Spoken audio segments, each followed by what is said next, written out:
রহমত পূর্ণ হক প্রভাত আমার, তাহাজ্জুদ আর ফজরের অভ্যাস আছে যার, রহমত পূর্ণ প্রভাত হয় তার। আলহামদুলিল্লাহি রাব্বিল আলামিন ওয়াসসালাতু ওয়াসসালামু আলা সাইয়্যিদিল মুরসালিন আম্মা বা'দ ফাআউযু বিল্লাহি মিনাশ শাইতানির রাজীম বিসমিল্লাহির রহমানির রহিম। আসসালাতু ওয়াসসালামু আলাইকা ইয়া রাসূলুল্লাহ ওয়া আলা আলিকা ওয়া আসহাবিকা ইয়া হাবিবাল্লাহ। আসসালাতু ওয়াসসালামু আলাইকা ইয়া নবিয়াল্লাহ ওয়া আলা আলিকা ওয়া আসহাবিকা ইয়া নূরাল্লাহ। প্রিয় ইসলামের মাদানী চ্যানেল দর্শকবৃন্দ, আলহামদুলিল্লাহ আজ্জা ওয়া জাল আরও একবার উপস্থিত হয়েছি মাদানী চ্যানেল বাংলার ধারাবাহিক অনুষ্ঠান নিয়ে, যার নাম হচ্ছে রহমতপূর্ণ প্রভাত। এই অনুষ্ঠানের মধ্যে আমরা চেষ্টা করি আপনাদেরকে নিয়ে সাজানোর জন্য। দর্শকবৃন্দ, এই অনুষ্ঠানে একটি বিষয় নিয়ে আলোচনা করা হয়, আলোচ্য বিষয় থাকে। আলোচ্য বিষয় আজকেও কি থাকবে তা আমরা জানবো, শুনবো ইনশাআল্লাহ তাআলা। আর দর্শকবৃন্দ, আসুন আমরা অনুষ্ঠানের শুরুতে আমাদের প্রিয় নবী রাসূল আরবি সরকারে দোলাম সাল্লাল্লাহু তাআলা আলাইহি ওয়া সাল্লামের উপর দরুদে পাক পাঠ করার ফজিলত সমৃদ্ধ একটি হাদিসে মুবারাকা শ্রবণ করি।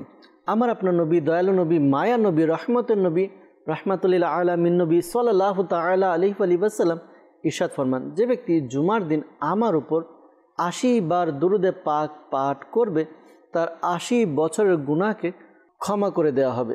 সুবহানাল্লাহ। দর্শকবৃন্দ, একটু চিন্তা করুন জুমার দিনের মাহাত্ম্য কেমন রয়েছে। বাস্তবে কি জুমার দিনের অনেক মাহাত্ম্য, গুরুত্ব, ফজিলত রয়েছে।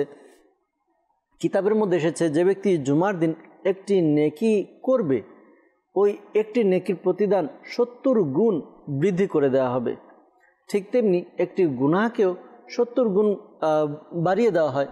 আল্লাহ তাআলা আমাকে, আপনাকে, আমাদের সবাইকে বোঝার তৌফিক দান করুক। এই দিনের গুরুত্ব উপলব্ধি করে এই দিনে বেশি বেশি নেকির কাজ করার আল্লাহ তাআলা তৌফিক দান করুক। দর্শকবৃন্দ, আমরা দেখছি অনুষ্ঠান রহমতপূর্ণ প্রভাত। আর এই অনুষ্ঠানের মধ্যে একটি বিষয় আমরা নিয়ে থাকি, আলোচ্য বিষয়। আর এই অনুষ্ঠানের প্যাটার্ন হচ্ছে, আমরা প্রথমেই কোরআনে পাকের তেলাওয়াত শ্রবণ করি, এরপর নাত খায় ইসলামী ভাই আমাদের সাথে থাকে, তার থেকে আমরা কালাম শ্রবণ করি, নাচ শুনি, এবং মুবাল্লিগে দাওয়াত ইসলামী আমাদেরকে সময় দেয়। মুবাল্লিগে দাওয়াত ইসলামী থেকে একটি বিষয় নিয়ে আমরা পর্যালোচনা করি, ওই বিষয় থেকে কিছু মাদানী ফুল আপনাদের নিকট উপস্থাপন করার চেষ্টা করা হয়। আজকেও ব্যতিক্রম হবে না, তবে বিষয় কি আমরা ইনশাআল্লাহ তাআলা জানবো। আর মুবাল্লিগে দাওয়াত ইসলামী আমাদের সাথে উপস্থিত হয়েছেন, আমাদের সাথে মুবাল্লিগে দাওয়াত ইসলামী মাওলানা জুনায়েদ মাদানী আত্তারি ভাই উপস্থিত আছেন, সাথে সাথে আমাদের সাথে নাত পরিবেশনকারী নাত খাই ইসলামী ভাই ইব্রাহিম আত্তারি ভাই উপস্থিত আছেন। ইনশাআল্লাহ তাআলা আমরা আলোচনা করব। আলোচনার শুরুতে আমরা যাব যে আজকে আমরা কোরআনে পাকের তেলাওয়াত শ্রবণ করব। কোরআনে পাকের তিলাওয়াতের মাধ্যমে আমাদের অনুষ্ঠান রহমতপূর্ণ প্রভাত, এই রহমতের অনুষ্ঠান ইনশাআল্লাহ তাআলা আমরা শুরু করব। আসুন আমরা কোরআনে পাকের তেলাওয়াত শ্রবণ করি। সাল্লু আলাল হাবিব সাল্লাল্লাহু তাআলা আলা মুহাম্মদ সাল্লাল্লাহু তাআলা আলাইহি ওয়াসাল্লাম। আউযু বিল্লাহি মিনাশ শাইতানির রাজীম। বিসমিল্লাহির রহমানির রহিম। ওয়াদ-দুহা ওয়াল-লাইলি ইযা সাজা মা ওয়াদ্দা'আকা রাব্বুকা ওয়া মা ক্বালা ওয়ালাল-আখিরাতু খায়রুল লাকা মিনাল উলা ওয়ালাসাউফা ইউ'তিকা রাব্বুকা ফাতারদা ألم يجدك يتيما فآوى ووجدك ضالا فهدى ووجدك عائلا فأغنى فأما اليتيم فلا تقهر وأما السائل فلا تنهر وأما بنعمة ربك فحدث صدق الله العظيم। সুবহানাল্লাহ, সুবহানাল্লাহ। দর্শকবৃন্দ, শুরুতে আমরা রহমতপূর্ণ প্রভাত অনুষ্ঠানের মাধ্যমে কোরআনে পাকের তেলাওয়াত শ্রবণ করলাম। সূরা দোহা আমরা তেলাওয়াত শ্রবণ করলাম। সূরা দোহা এমন একটি সূরা, যেই সূরার মধ্যে আল্লাহ তাআলা তার প্রিয় হাবিব সাল্লাল্লাহু আলাইহি ওয়াসাল্লামের শান, মান, মর্যাদা আলোচনা করেছেন। দর্শকবৃন্দ, আমাদের উচিত আমরা যেন কোরআনে পাকের তেলাওয়াত করি। হ্যাঁ, তেলাওয়াত করব, পাশাপাশি এর অনুবাদ ব্যাখ্যা আমরা জানার চেষ্টা করব। আলহামদুলিল্লাহ, কানজুল ইমান যা কোরআনে পাকের অনুবাদকৃত এবং সংক্ষিপ্ত ব্যাখ্যা তাফসির সহকারে রয়েছে, আমরা যদি সম্ভব হয় আমরা কানজুল ইমান সংগ্রহ করি, অধ্যয়ন করি, ইনশাআল্লাহ তাআলা একদিকে তো কোরআনে পাকের তেলাওয়াত করার যেই স্বাদ তৃপ্তি আমাদের অনুভব হবে, পাশাপাশি কোরআনে পাকের অনুবাদ যখন আমরা জেনে জেনে বা পাঠ করব, তখন আমাদের ওই কোরআনে পাকের তিলাওয়াতের যেই তৃপ্তিটা এটা আরও বহুগুণ বেড়ে যাবে ইনশাআল্লাহ আজ্জা ওয়াজাল। দর্শকবৃন্দ, আজকের অনুষ্ঠানের মধ্যে একটি আলোচ্য বিষয় নেওয়া হয়েছে। আলোচ্য বিষয় হচ্ছে শেখাবেন কিভাবে, কিভাবে শেখাবেন, এ দ্বারা কী উদ্দেশ্য বা এর পটভূমি কী বা এর মধ্যে কি কি আলোচনা করা হবে জানবো, শুনবো ইনশাআল্লাহ তাআলা। আলোচনার দিকে যাব। আলোচনার দিকে যাওয়ার পূর্বে আমরা আমাদের নাত খাই ইসলামী ভাই ইব্রাহিম আত্তারি ভাই থেকে একটি কালাম আসুন শ্রবণ করে নিই। এরপর ইনশাআল্লাহ তাআলা যে বিষয় আমরা নিয়েছি শেখাবেন কিভাবে এ নিয়ে আলোচনা করার চেষ্টা করবো ইনশাআল্লাহ আজ্জা ওয়াজাল। জি ইব্রাহিম ভাই। ভাইরা, আসুন হামদে বারি তাআলা পাঠ করার পূর্বে ভালো ভালো নিয়ত করে নিই, কেননা মুমিনের নিয়ত তার আমলের চেয়ে উত্তম। ইনশাআল্লাহ আমি নিয়ত করে নিচ্ছি, আমি হামদে বারি তাআলা পাঠ করব আল্লাহ পাক ও তার প্রিয় হাবিব সাল্লাল্লাহু আলাইহি ওয়াসাল্লামের সন্তুষ্টি অর্জনের জন্য। আপনারা নিয়ত করে নিন, আপনারা হামদে বারি তাআলা শ্রবণ করবেন আল্লাহ তাআলা ও তার প্রিয় হাবিব সাল্লাল্লাহু আলাইহি ওয়াসাল্লামের সন্তুষ্টি অর্জনের জন্য। তো আসুন হামদে বারি তাআলা পাঠ করার পূর্বে দুরূদ শরীফ পাঠ করে নিন। সাল্লি আলা রাসূলিনা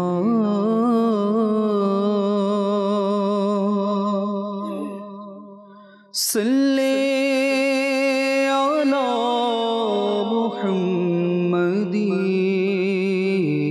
মুহাম্মাদিন সাল্লি আলা রাসূলিনা সাল্লি আলা মুহাম্মাদিন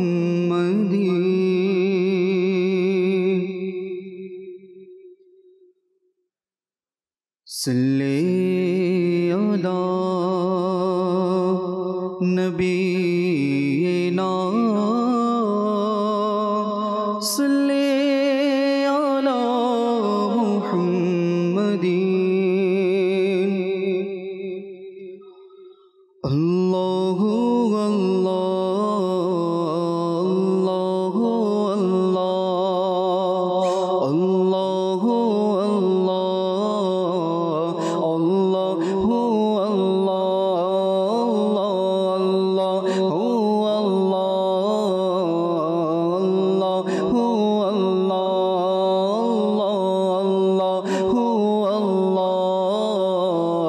আল্লাহু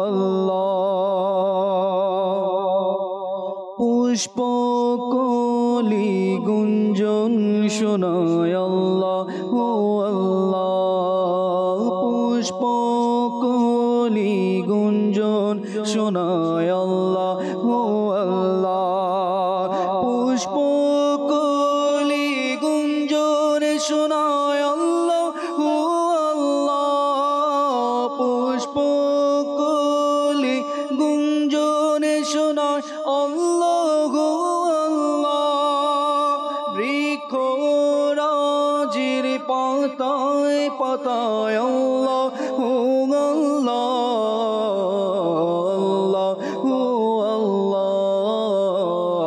আল্লাহু আল্লাহ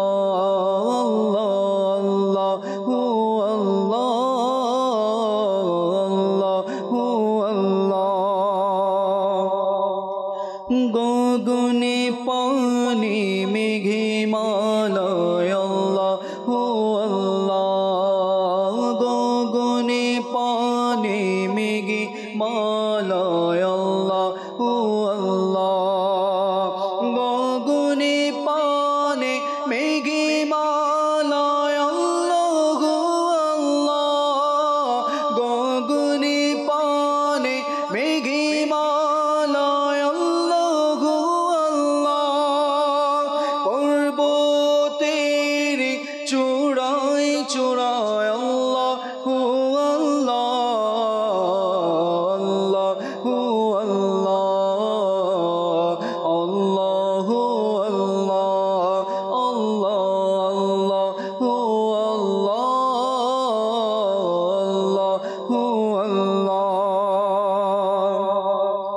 সূরা রহমানে হোক বাসো রায় খিলাস সূরা রহমানে হোক বাসো রায় খিলাস সূরা রহমানে হোক বাসো রায় খিলাস কুরআনের পাতায় পাতায় আল্লাহু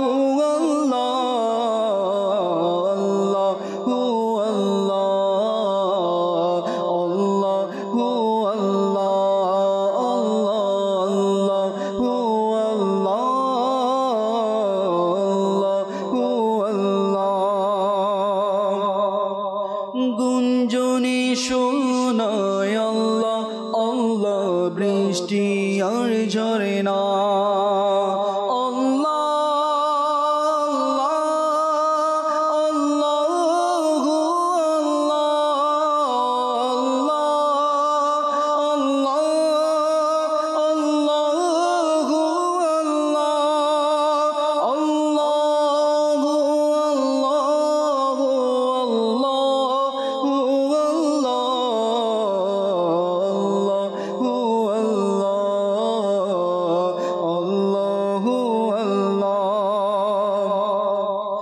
গুঞ্জনে শোনায় আল্লাহ আল্লাহ বৃষ্টি আর ঝরে না সাগরের জোয়ার বাটায় আল্লাহু আল্লাহ গুঞ্জনে শোনায় আল্লাহ আল্লাহ বৃষ্টি আর ঝরে না গুঞ্জনে শোনায় আল্লাহ আল্লাহ বৃষ্টি আর ঝরে না সাগরের জোয়ার ভাটায় আল্লাহু আল্লাহ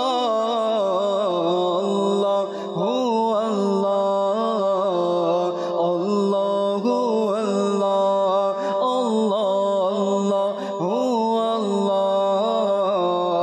আল্লাহু আল্লাহ চন্দ্র সূর্য গ্রহ তারা পবন মেঘমালা আকাশ বাতাস জিকির শোনায় আল্লাহু আল্লাহ চন্দ্র সূর্য গ্রহ তারা পবন মেঘমালা চন্দ্র সূর্য গ্রহ তারা পবন মেঘমালা আকাশ বাতাস জিকির শোনায় আল্লাহু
মাশাআল্লাহ মাশাআল্লাহ। দর্শকবৃন্দ, একটু চিন্তা করি, এক তো কোরআনে পাকের তেলাওয়াত, পাশাপাশি হামদে বারি তাআলা, আল্লাহ তাআলার হামদ করা, প্রশংসা করা, আল্লাহ তাআলার গুণগান চর্চা করা। কত সৌভাগ্যবান আমরা যারা এই মুহূর্তে আলহামদুলিল্লাহ মাদানী চ্যানেলের সামনে রয়েছি, মাদানী চ্যানেল দেখছি। আল্লাহ তাআলা আমাদের আশা বসা এই মাদানী চ্যানেল দেখাকে কবুল করে নেক। দর্শকবৃন্দ, আমরা ইলমে দিন শেখার জন্য বসেছি, ইনশাআল্লাহ তাআলা ইলমে দিন শিখব। আর আজকে আলোচনার জন্য একটি বিষয় আমরা নিয়েছি, বিষয় হচ্ছে শিখাবেন কিভাবে। দর্শকবৃন্দ, আমরা যদি দেখি মানব জীবনের দুইটি দিক, এক হলো শিখা, আরেক হচ্ছে শেখানো। তো দুইটি বিষয় আমাদের জীবনে খুবই গুরুত্বপূর্ণ। শিখাও দরকার, শেখানোও দরকার, কারণ শিখা আর শেখানো এই দুইয়ের সমন্বয়ে মানুষের জীবন। আমরা জ্ঞান অর্জন করি, আর যখন আমরা জ্ঞান অর্জন করি তো ওই হিসাবে আমাদের উচিত যে আমাদের এই জ্ঞানকে আমরা অন্যের কাছে পৌঁছে দিব। তো পৌঁছে দেওয়ার গুরুত্ব কি রয়েছে, এই পৌঁছে দেওয়ার ধরন কি হবে, কারণ এই যে পৌঁছে দেওয়া, শেখানো, এই শেখানোর ধরন আছে। আমরা যদি দেখা যায় যে ব্যক্তি না বুঝে যদি শেখাতে যাই, ব্যক্তি না বুঝে বা ব্যক্তিকে না বুঝে যদি আমরা বলতে যাই, তো আমাদের বলাটা অনেক সময় কার্যকরী হয় না বা হবে না। তো কার্যকরী কিভাবে হবে, কে কাকে কিভাবে বোঝাবে, আজকের আলোচ্য বিষয় এটা। আমরা ইনশাআল্লাহ তাআলা গভীর মনোযোগ সহকারে আজকে আলোচনা শুনবো, অনেক কিছু আমরা জানতে পারবো। বিশেষ করে আমরা যারা দেখছি অনুষ্ঠান, এর মধ্যে আমার যে রোল যারা দেখছি দর্শকবৃন্দ, হয়তো আমি বাবা, হয়তো বা আমি মা, হয়তো বা আমি শিক্ষক, হয়তো বা আমি কোনো কোম্পানির বস, অথবা আমি আমার অধীনস্থ লোকদের আমি উপরস্থ কর্মচারী। তো এখন কথা হচ্ছে প্রত্যেকটা পদবীর মধ্যেই তার নিচের লোক থাকে, অধীনস্থের মধ্যে লোক থাকে। তো আমি আমার অধীনস্থদেরকে কিভাবে শেখাবো, তাদেরকে কিভাবে গাইডলাইন করব, এই বিষয়ে আজকে আলোচনা হবে ইনশাআল্লাহ তাআলা। আলোচনা করার জন্য আমরা তো দেখেছি আমাদের সাথে জুনাইদ মাদানী ভাই আছে, পাশাপাশি আমাদের সাথে মোবাল্লিগে দাওয়াত ইসলামী নূর হোসেন কাদেরী আত্তারি ভাই, তিনিও অ্যাড হয়েছেন, যুক্ত হয়েছেন। ইনশাআল্লাহ তাআলা আমরা তাদের কাছ থেকে আলোচনা শুনবো ইনশাআল্লাহ তাআলা। আর আপনাদের কল আমাদের কাছে আসলে আমরা আপনাদের কলও নেব ইনশাআল্লাহ তাআলা। শুরুতে যাব আমরা জুনাইদ মাদানী ভাইয়ের কাছে আজকের আলোচ্য বিষয় সম্পর্কে, বিশেষ করে শিখানোর যে গুরুত্ব রয়েছে, গুরুত্ব নিয়ে আমরা আলোচনা করব। পর্যায়ক্রমে এক একটি বিষয় নিয়ে আমরা কন্টিনিউ করবো ইনশাআল্লাহ তাআলা। যে জুনাইদ ভাই আজকের আলোচ্য বিষয় সম্পর্কে শুনলেন, যে মানুষকে কিভাবে গাইডলাইন করা, শিখানো, তো এই বিষয় কিছু মাদানী ফুল আমাদের দর্শকবৃন্দদের উদ্দেশ্যে।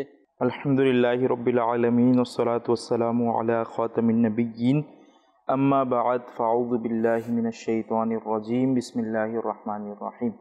ব্যক্তিগত জীবন থেকে শুরু করে প্রাতিষ্ঠানিক জীবন পর্যন্ত আমরা ধাপে ধাপে এই পরিস্থিতির সম্মুখীন হই, যেখানে আমাদেরকে অন্য কাউকে কিছু শিখাতে হয়, যেটা আমার জানতে হয়। যেভাবে একটা বিষয় আমরা শিখি, প্রথম ধাপ তো এটাই যে আমরা যে কোনো বিষয় শিখি, তারপর পরবর্তী ধাপ হয় যে আমাদেরকে শেখাতে হয় বিষয়গুলো। কিন্তু দেখা যায় কি যে আমরা এই জিনিসটাতেই ভুল করে ফেলি। একটা ভালো থেকে ভালো মেধাবী ব্যক্তি যদি সে এটা শিখে, যে একটা বিষয় সম্পর্কে ভালোভাবে ধারণা নেয়, তো তার কাছে তথ্য উপাত্ত তো আছে, ফ্যাক্ট আছে, তার অনেকগুলো ইনফরমেশন জানা আছে, কিন্তু সেটা ডেলিভার কিভাবে করতে হবে সেই ওয়েটা যদি সে না জানে, তাহলে সেটা তার পর্যন্তই সীমাবদ্ধ থাকবে। হ্যাঁ, একটা বিষয় হচ্ছে যে আমরা অনেক কিছু শিখি, হ্যাঁ, আর আমরা চাই যে এটা আমরা শিখাই। হয়তোবা নিজের ছোট ভাইকে শিখাতে চাই, হয়তোবা নিজের সন্তানকে শিখাতে চাই, বা শিক্ষক হলে তো শেখানোর অনেকগুলো জায়গা আছে। অ্যাড করব জুনাইদ ভাই, আমাদের দর্শকবৃন্দ হয়তো এটা প্র্যাকটিক্যাল থাকবে, তারা হয়তো অনেক দেখবে যে অনেক ট্যালেন্ট আছে, শিক্ষার্থী অনেক ভালো, অনেক মেধাবী, কিন্তু তার ডেলিভারি দেওয়ার অর্থাৎ বোঝানোর আন্দাজ কিন্তু ঠিক থাকে না। তো বোঝানোটা এটা একটা কৌশল বা পদ্ধতি, ওটা যদি গায়ে, আচ্ছা, দ্য আর্ট অফ এক্সপ্লেনেশন, এই জাতীয় বই আছে অনেকগুলো। আচ্ছা আচ্ছা, যেটা এক্সপ্লেনেশন, যে কোনো কিছুকে এক্সপ্লেইন কিভাবে করব এটার উপর ডিপেন্ড করে লেখা। আচ্ছা, ওই ব্যাপারেও আসবো। তো ব্যাপার হচ্ছে যে ওইটাই, যে অনেকে অনেক মেধাবী হয় কিন্তু দেখা যায় নিজের কথা উপস্থাপন করতে পারে না। এমন হয় যে আমরা দুজন ব্যক্তি, দুজনের মধ্যে একজন অনেক বেশি জানে আর একজন কম জানে, আর যে বেশি জানে সে সেভাবে এক্সপ্লেন করতে পারে না বা সেভাবে সেটাকে উপস্থাপন করতে পারে না, আর যে কম জানে সে যতটুকু জানে ততটুক বিষয়টিকে সে খুব ভালোভাবে উত্তম রূপে এক্সপ্লেইন করতে পারে, উপস্থাপন করতে পারে, ব্যাখ্যা করতে পারে। তো স্বাভাবিক মানুষ যখন দুজনের কাউকে শুনবে, তো যার কথা তার বেশি বুঝে আসবে, যার এক্সপ্লেইনটা তার কাছে পারফেক্ট মনে হবে যে হ্যাঁ এর কথাটা আমার বুঝে আসতেছে, সে তাকে কি করবে, সে তাকে গ্রহণ করবে। এটা একটা স্বাভাবিক ব্যাপার, যদিও বা সে কম জানে। হ্যাঁ, এমন অনেক দেখা যায় যে মাঝে মাঝে যারা পড়ালেখা করেছেন, পরবর্তীতে পড়ালেখা শেষ করেছেন, সেটা স্কুলে হোক মাদ্রাসায় হোক, যে দেখা যায় অনেক নর্মাল বা অ্যাভারেজ স্টুডেন্ট যারা, তারাও খুব ভালো করে ফেলে জীবনের মধ্যে। ওটার কারণ কি, তার বলার ভঙ্গি, বোঝানোর ভঙ্গি, যে কোনো কিছু এক্সপ্লেইন করার ভঙ্গিতে সে খুবই এগিয়ে ছিল। আচ্ছা, যেই মূল পয়েন্টের মধ্যে আমি আসতে চাচ্ছি সেটা হচ্ছে যে মা বাবা, বিশেষ করে মা আর তারপর বাবা, যেহেতু বাংলাদেশ একটা ভালো বৈশিষ্ট্য হচ্ছে যে বেশিরভাগ প্রাথমিক শিক্ষা বিশেষ করে মায়ের থেকে পায় বাচ্চারা, আর তারপর বাবা থেকে পায়। তো মা বাবা কিন্তু ছেলে সন্তানদের কল্যাণ চায়, ভালো চায়, সবকিছু করে, ইভেন সবকিছু তাদের জন্য ব্যবস্থা করে। কিন্তু এই জিনিসটাও ভাবা দরকার, আমি যে বাচ্চাকে কোনো কিছু শিখাই বা বাচ্চাকে কোনো কিছু জানাই, তাকে কিভাবে জানাতে হবে বা কিভাবে শিখাতে হবে তা কি আমি জানি?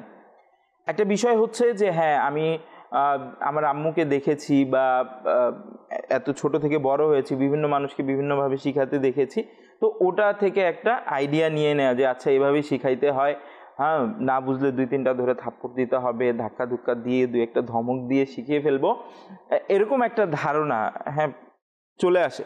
কিন্তু ওই বুঝার যে জায়গাটা, যে যাকে আমি শিখাচ্ছি তার ধারণ ক্ষমতা কতটুকু বা সে কতটুকু বুঝে, পরিবেশ এবং সময়ের বিবর্তনে কিন্তু মানুষের মেন্টালিটিও কিন্তু পরিবর্তন হয়। হ্যাঁ, আচ্ছা, এখন আধুনিক যুগে এই ব্যাপারগুলো আসতেছে যে এই বিষয়গুলো নিয়ে অনেক মায়েরা চর্চা করছেন যে আমি আমার বাচ্চাকে কিভাবে শিখাবো। তো আমার হিসেবে এটা শিখা দরকার যে আপনি একটা খাবার রান্না করার জন্য কত কিছু করেন, কতভাবে শিখেন, কতভাবে ট্রাই করে দেখান বিয়ের আগে কিংবা বিয়ের পরে। হ্যাঁ, তারপর সেটা ঠিক না হলে আফসোস করেন, আবার গিয়ে সে খাবারটা শিখেন এবং ওইভাবে ভালোভাবে পরিবেশন করেন। এটা একটা স্বাভাবিক ব্যাপার, যেটা সাময়িক বিষয়, এই খাবার খেলেন আর শেষ হয়ে গেল। কিন্তু যেই বিষয়টা আপনি একটা মানুষকে তৈরি করছেন, একটা মানুষকে তৈরি করছেন, এটা খুবই গুরুত্বপূর্ণ একটা কাজ। হ্যাঁ, যেমন এটাকে খুব ইজিভাবে দেখা হয় যে মেয়েরা কি করে বা মায়েরা কি করে, ঘরে বসে থাকে, কিন্তু সবচেয়ে গুরুত্বপূর্ণ কাজ আমার মনে হয় যে তারাই করছে। আমি একটা কোম্পানিতে জব করি, আমি কি করতেছি, একটা প্রোডাক্ট তৈরি করতেছি। হ্যাঁ, বা কেউ রান্না করলে কি তৈরি করে, একটা খাবার তৈরি করে। বেশি থেকে বেশি আমরা যে কোনো বিষয় যে তৈরি করি সেটার মধ্যে একটা সময় নির্ধারিত থাকে, কিন্তু একটা মানুষের জীবন গড়া, এটা কাজ করে মায়েরা। তো মায়েদের দায়িত্ব হলো যে যেই জিনিসটা সে করছে সেটাকে ভালোভাবে শেখা। এটা তো মায়েদের জন্য খুবই জরুরি বিষয়। এরই সাথে যে যারা বড় ভাই রয়েছে বা বাবা রয়েছে, তারাও যখন বাচ্চাদেরকে শিখাবে, তাদেরও জানা উচিত যে আমি বাচ্চাদেরকে কিভাবে শিখাবো। হ্যাঁ, একটা ছেলে হলে বাবার পক্ষ থেকে একটা ছেলে হলে ছেলেকে কিভাবে শিখাবে, তার যদি মেয়ে হয় আল্লাহর দয়াতে, তাহলে মেয়েকে কিভাবে শিখাবে, এই বিষয়গুলোও জানা দরকার। তারপর একটু বাহিরে বের হয়ে গেলে আমরা যারা শিক্ষকরা রয়েছি তাদেরকে তো অবশ্যই জানা দরকার যে কিভাবে শিখাইতে হবে। অনেক শিক্ষকরা এমন মনে করে যে আমি অনেক বেশি মেধাবী বা আমি অনেক বেশি পড়ালেখা করছি, আমার কাছে অনেক জ্ঞান আছে, আমার ছাত্র বুঝবে না কেন? হ্যাঁ, বুঝবে না কেন? ওটার একটা কারণ এটাও হয়ে দাঁড়ায় যে আপনি তো সব কিছু শিখেছেন, সব কিছু জানেন, হয়তো অন্য একজন শিক্ষক থেকে অনেক বেটার ওয়েতে জানেন, অনেক ফ্যাক্ট ইনফরমেশন আপনার কাছে আছে, কিন্তু ওই আর্ট অফ এক্সপ্লেনেশনটা বা হাউ টু ডেলিভার ব্যাপারটা, যে আপনি কিভাবে সেটাকে উপস্থাপন করবেন, এই জিনিসটাই আপনি জানেন না। আর এটাই হচ্ছে মূল ঘাটতি। নাহলে আপনি যে অনেক কিছু জানেন, এটার মধ্যে হয়তো কারো দ্বিমত হবে না। আচ্ছা, এখানে আমি একেবারে পুরো কথার একটা নির্যাস হচ্ছে যে আমার শেখার চাইতে শেখানোর পদ্ধতি এটা জানা বেশি গুরুত্ববহ। এই কারণে যে আমি যদি আমার ক্যারিয়ার গড়তে চাই, আমি যদি এটা আমি বাবা হিসেবে হোক, মা হিসেবে হোক বা চাকরি হিসেবে হোক, আমি আমার ক্যারিয়ার করতে চাইলে আমাকে শেখানোর পদ্ধতি রপ্ত করতে হবে, শেখানোর পদ্ধতি। কিন্তু এটার মধ্যে ওটা যে এটা অবশ্যই হওয়া দরকার যে আমরা যতটুকু বলবো এর থেকে যেন বেশি জানি জানা একটা, কিন্তু ডেলিভার করা যদি আমরা উপস্থাপন করতে না পারি, যদি আমাদের ওই বিষয়ে অনেক মাওয়াদ বা অনেক কিছু থাকে, ইলম আছে, জ্ঞান আছে, কিন্তু যদি ডেলিভারটা আমরা করতে না পারি তাহলে আমাদের ওই পুরো কাজটা আবার শেখানোটা ফলপ্রসূ হবে না, ওটার কল্যাণটা আমাদের পর্যন্ত সীমাবদ্ধ থেকে থাকবে। যে আমি তো জানি কিন্তু মানুষকে ভালোভাবে উপস্থাপন করতে পারছি না, আল্লাহ তাআলা উপকৃত হচ্ছে না। জি, আল্লাহ তাআলা আমাদেরকে সুন্দরভাবে নিজের অধীনস্থ, যদি আমি বাবা হই সন্তানকে, মা হই সন্তানকে, বা যে পদে আছি নিজের অধীনস্থদেরকে আল্লাহ তাআলা শেখানোর ব্যবস্থা করে দোয়া করি। আর পাশাপাশি আমাদের সাথে নাত খাই ইসলাম ভাই আছে, আমরা আলোচনা শুনবো নূর হোসেন ভাই থেকে। এর পূর্বে আসুন একটি নাতে রাসূল সাল্লাল্লাহু আলাইহি ওয়াসাল্লাম শুনি, এরপর ইনশাআল্লাহ তাআলা নূর হোসেন ভাইয়ের কাছে যাব, আজকের আলোচ্য বিষয় সম্পর্কে কিছু মাদানী ফুল আমরা নিব ইনশাআল্লাহ তাআলা। জি ইব্রাহিম ভাই। নামার পেতে চায় গো তো মার দিদার, প্রিয় নবী করো পূরণ আমার, পূরণ আমার, পূর্ণিমার জনি আর নুরানি বহর, প্রিয় নবী আমায় দানা তোমার দিদার, দানা তোমার দিদার, মন আমার পেতে চায় গো তো মার দিদার, প্রিয় নবী করো পূরণ আমার, পূরণ আমার, সিদরাতুল মুনতাহা জান্নাতি আরশে, সবেখানে তুমি গেলে শানে শওকতে, সিদরাতুল মুনতাহা জান্নাতি আরশে, সবেখানে তুমি গেলে শানে শওকতে, এই অধম গোলামের স্বপনেও একবার, প্রিয় নবী সে তুমি দানা দিদার, তুমি দানা দিদার, মন আমার পেতে চায় গো তো মার দিদার, প্রিয় নবী করো পূরণ আমার, পূরণ আমার, ভাগ্য গোলামের সুপ্রসন্ন হবে, থাকিবে ছবি সদা তারি অন্তরে, ভাগ্য গোলামের সুপ্রসন্ন হবে, থাকিবে ছবি তোমার তার অন্তরে, এই অধম পাপীকে যদি তুমি একবার, প্রিয় নবী সে দানা তোমার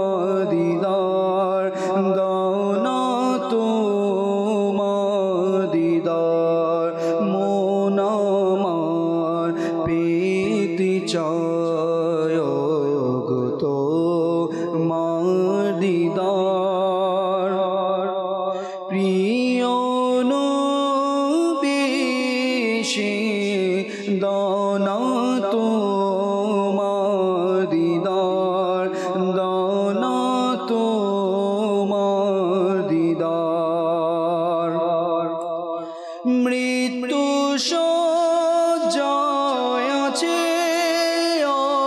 অধম গোলাম তোমার নূরানি চেহারা দেখতে বেকুল মন যে তার যেন নিভে না যায় প্রদীপ জীবনেরি তার প্রিয় নবী সে দানা তোমার দিদার দানা তোমার দিদার নির্জন জায়গায় কবর আরতেরি আধার কাফনে পরিহিত আছে গোলাম তোমার থাকিবে সে কিভাবে কানে সাথী তার কবর আলোকিত করণ রে তোমার করণ রে তোমার মন আমার পেতে চায় তোমার দিদার প্রিয় নবী করো পুরনাশ আমার পুরনাশ আমার পূর্ণিমার জনি নুরানি বাগার প্রিয় নবী আমায় দানা তোমার দিদার দানা তোমার দিদার। প্রিয় নবী সাল্লাল্লাহু আলাইহি ওয়াসাল্লামের দিদার দ্বারা ধন্য করুক আল্লাহ তাআলা আমাদেরকেও প্রিয় নবী সাল্লাল্লাহু আলাইহি ওয়াসাল্লামের রওজায়ে পাকে গিয়ে সালাতু সালাম পড়ার তৌফিক দান করুক। দর্শকবৃন্দ, আমরা অনুষ্ঠান দেখছি রহমতপূর্ণ প্রভাত, আর আলোচ্য বিষয় শিখাবেন কিভাবে, শেখানোর ধরন সম্পর্কে আমরা আলোচনা করছিলাম। জুনায়েদ মাদানী ভাই থেকে আমরা খুব চমৎকার চমৎকার বিষয় শুনলাম যে শেখানোর গুরুত্ব কি আছে। আমাদের সাথে নূর হোসেন ভাই আছেন, তার কাছেও আজকের বিষয় সম্পর্কে কিছু মাদানী ফুল নেব। যে নূর হোসেন ভাই, আজকের বিষয় সম্পর্কে কিছু মাদানী ফুল যদি প্রদান করতেন। আলহামদুলিল্লাহ, খুবই গুরুত্বপূর্ণ একটি বিষয় যে আজকের শিখাবেন কিভাবে। জি, তো আলহামদুলিল্লাহ, এই বিষয়টি যে আমরা কিভাবে শিখাবো বা সব সেক্টরেই যে কোনো কিছু হাতে কলমে শিখা, এরপরে শিখানো, কর্মক্ষেত্রে গেলে, তারপর যদি ছোটবেলা থেকে অনেকগুলা বিষয় থাকে, যেমন সাঁতার কাটা একটা বিষয়। ছোট বাচ্চা থেকে তো আস্তে আস্তে বড় হচ্ছে, তার চিন্তা শক্তি বৃদ্ধি পাচ্ছে। দেখছি যে হ্যাঁ, এভাবে সাঁতার কাটে, যখন পানিতে যখন নামবে তখন কি শিখা শুরু হবে। এভাবে মানে ধাপটা যখন হাতে কলমে যখন শুরু হবে তখন থেকে কি শিখা শুরু হবে। আর চিন্তা, এটা হচ্ছে সর্বোত্তম একটা শক্তি শিখার জন্য। আলহামদুলিল্লাহ, যদি দেখি ছোটবেলা থেকে বিশেষ করে পড়াশোনার ক্ষেত্রে আমরা বই পুস্তকের মাধ্যমে যেভাবে জ্ঞান অর্জন করে থাকি, যদি আমি হিফজখানায় দেখি, আলহামদুলিল্লাহ আমাদের মাদ্রাসাতুল মদিনাগুলো যদি দেখি, আলহামদুলিল্লাহ ওস্তাদগুলো মাশাআল্লাহ ওনারা হিফজ করেছেন, ওনারা হাফিজে কোরআন হয়েছেন, পূর্ণ কোরআনে পাক ওনারা মুখস্থ করেছেন। আল্লাহ তাআলা সেই দয়া করেছেন তাদের উপর। কিন্তু এখন তিনি কিভাবে ডেলিভারি দিবেন, কিভাবে শিখাবেন? এখন তো আমি শিখে গেছি আলহামদুলিল্লাহ, বাট আমার আন্দাজ কেমন হবে, আমি জি। ছোট ছোট বাচ্চাগুলোকে কিভাবে আমি তাদের গড়ে তুলবো, জি। তাদেরকে কিভাবে শুদ্ধভাবে আগে তৈরি করব, নাজারা কি করব, নাজারা ক্লিয়ার করব, এরপর আস্তে আস্তে তাদের মুখস্থ শুরু হবে।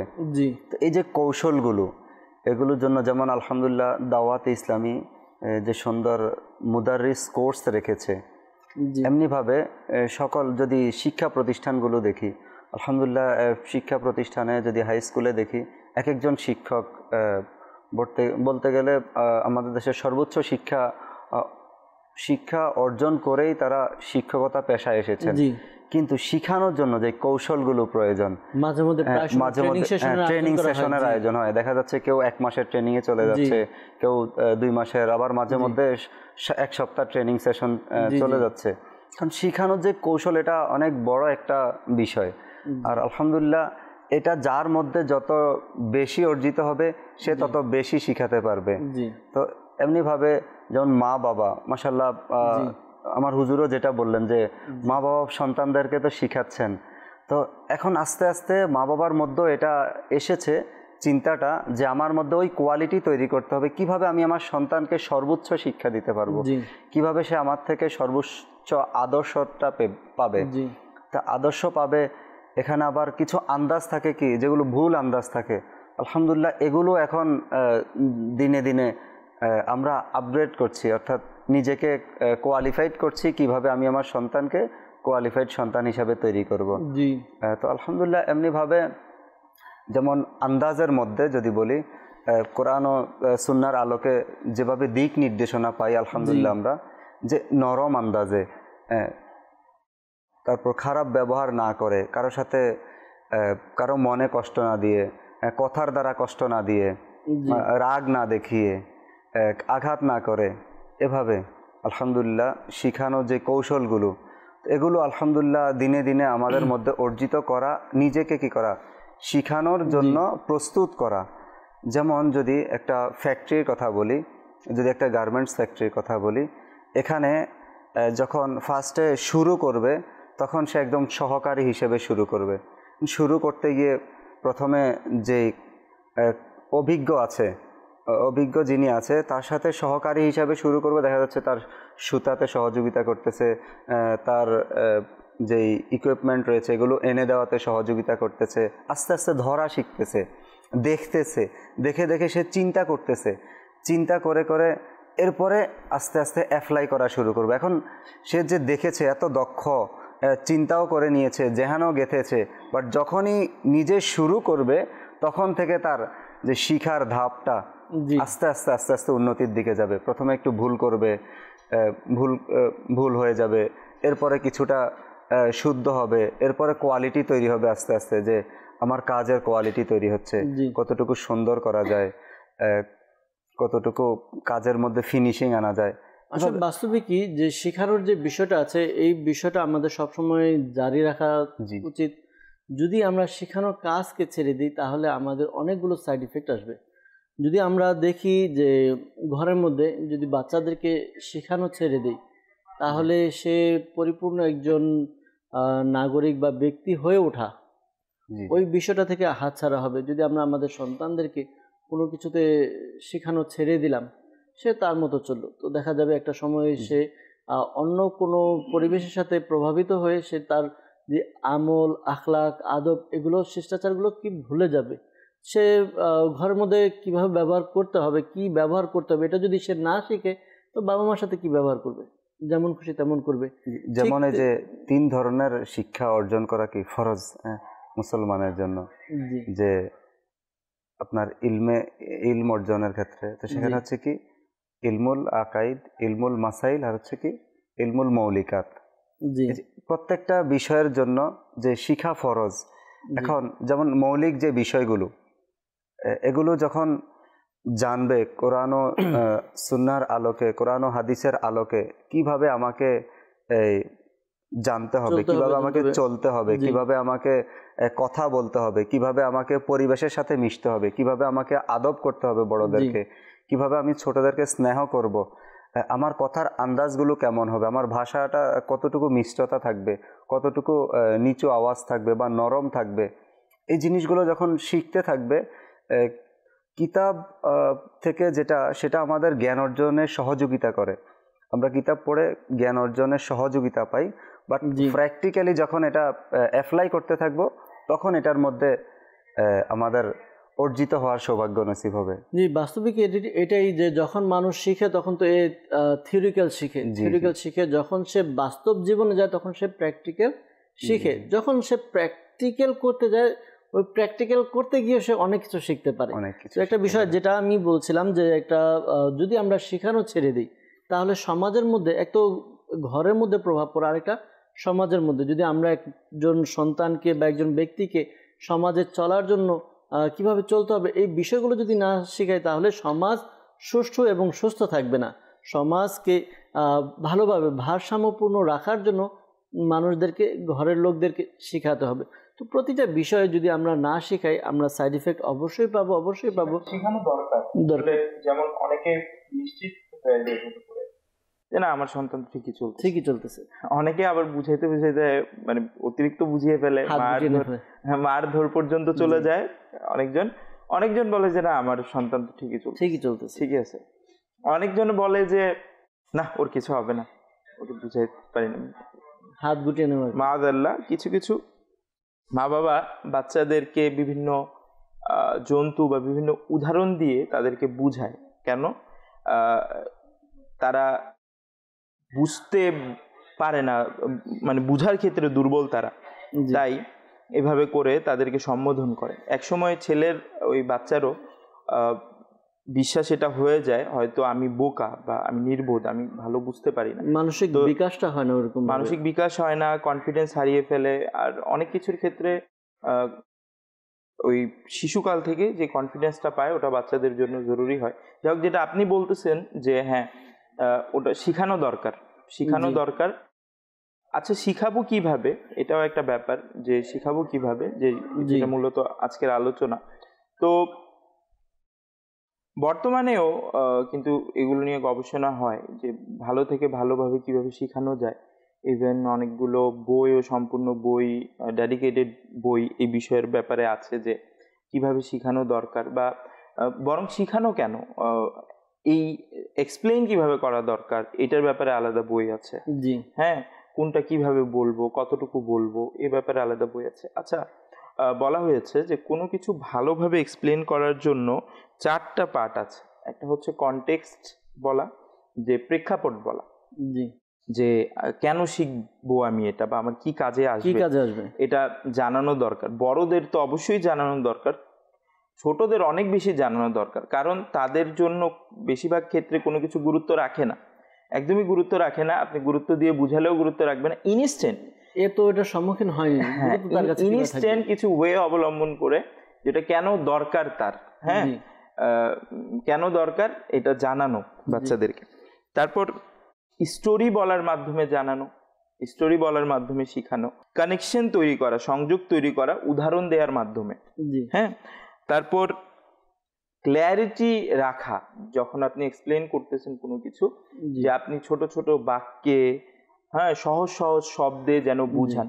মানুষের মেধা অনুসারে কাল্লিমুন নাসা বিকদরি উকুলিহিম, যে মানুষের সাথে তাদের মেধার অনুযায়ী কথা বল, যে একজন ব্যক্তির মেধা কতটুকু, সে কতটুকু নিতে পারবে। যখন একজন বাচ্চার সাথে আমি কথা বলছি, যখন বুঝাচ্ছি যে সে কতটুকু নিতে পারবে। এখন তো ওই 1 বছরের হয়নি বাচ্চার, তাকেও মা বাবা আশা করে সেও যেন বুঝুক। কেমনে বুঝুক? যেমন সে একটু যদি পড়ে যায় খেলা করতে গিয়ে বা সাইডে গিয়ে, তখন তাকে মারধর শুরু করে যে বুঝে না, এই সাইডে গেলে পড়ে যাবে, বা ধমকি দেওয়া শুরু করে। তো সামান্য একটা বিষয়, এখান থেকে এখানে হেঁটে আসতে পারে না, সামান্য বিষয় নিয়ে, কিন্তু স্বাভাবিক ক্ষেত্রে তার ওই মেধাটা তখন হয়নি। আসলে সামান্য বিষয় তো আমার আপনার কাছে, কিন্তু ওই বাচ্চা এত কিছু জানে না, এর কাছে তো একেবারে সবকিছু নতুন, ওর কাছে কিছুই না, ওই ব্যাপারটাই কিছু না। ও যতক্ষণ পর্যন্ত উপর থেকে পড়তেছে না, খাটের উপরে বসে আছে, খাটের উপর থেকে পড়ে ব্যথা পাচ্ছে না, ততক্ষণ পর্যন্ত কিছু না, ওর জন্য ওটা একটা স্বাভাবিক ব্যাপার। আর আমরা বুঝতেছি, আমরা ওইটার পরিণতি জানি যে হ্যাঁ কোনায় গেলে বসলে পড়ে যাবে, কিন্তু তার ওই মেধা হয়নি। তো যেটা বলছিলাম যে মেধা অনুযায়ী বোঝানো দরকার, যেভাবে আপনি বলছিলেন যে হ্যাঁ কোরআনে পাকের মধ্যে এই বিষয়গুলো অবশ্যই পাওয়া যায়। সবচেয়ে ভালো এক্সাম্পল আমাদের জন্য কোরআনে কারিম, তারপর নবী করিম সাল্লাল্লাহু আলাইহি ওয়া সাল্লামের জীবনী কোরআনে কারিমের মধ্যেই বলা হয়েছে নবী করিম সাল্লাল্লাহু আলাইহি সাল্লামকে ফলো করার জন্য। তো নবী করিম সাল্লাল্লাহু আলাইহি সাল্লামের জীবনী হচ্ছে একদম প্র্যাকটিক্যাল, একদম প্র্যাকটিক্যাল এই বিষয়গুলো আমরা পাই যে নবী করিম সাল্লাল্লাহু আলাইহি সাল্লাম কিন্তু ওই কানেকশন তৈরি করে দিতেন যে আপনি যে বিষয়টা জানেন সেই বিষয়টার মাধ্যমে আপনাকে নবী করিম সাল্লাল্লাহু আলাইহি সাল্লাম অজানা বিষয় জানিয়েছেন। সাহাবায়ে কেরাম আলাইহিম রিদওয়ানদের জীবনীতে পাওয়া যায়, এমন অনেক কিছু পাবেন যে নবী করিম সাল্লাল্লাহু আলাইহি সাল্লাম ওটা বলার জন্য গল্পের ব্যবহার করেছেন, যে গল্প মানে ঘটনার ব্যবহার করেছেন, যে পূর্বের নবীর যুগে এমন একজন ব্যক্তি ছিল, এভাবে এভাবে আমল করেছে, আর তোমরা যদি আমল করো এভাবে এভাবে হবে। তো এরকম অনেক জাতীয় আমরা মাদিনী চ্যানেলের মাধ্যমে, ইজতেমাই জিক্রনাথের দাওয়াত ইসলামীর সাপ্তাহিক ইজতেমার মাধ্যমেও আমরা কিন্তু এই বিষয়গুলো দেখি যে অনেকগুলো হাদিসের ঘটনা আছে, হ্যাঁ কসাসুল হাদিস যেগুলোকে বলা হয়, তো ওগুলো বুঝানোর জন্য বুঝাতে সহজ হয়। আরেকটা বিষয় হচ্ছে যে নবী করিম সাল্লাল্লাহু তাআলা আলাইহি ওয়াসাল্লাম, এই যে একটা কথা বললাম যে ধীরে ধীরে বুঝাতে হবে বা সহজ শব্দ ব্যবহার করতে হবে, রিওয়ায়াতে এসছে যে নবী করিম সাল্লাল্লাহু তাআলা আলাইহি ওয়াসাল্লাম এভাবে কথা বলতেন, কোনো একটা বিষয়কে এভাবে বলতেন যে শুনছে সে সেটাকে যেন মুখস্থ করে নিতে পারে।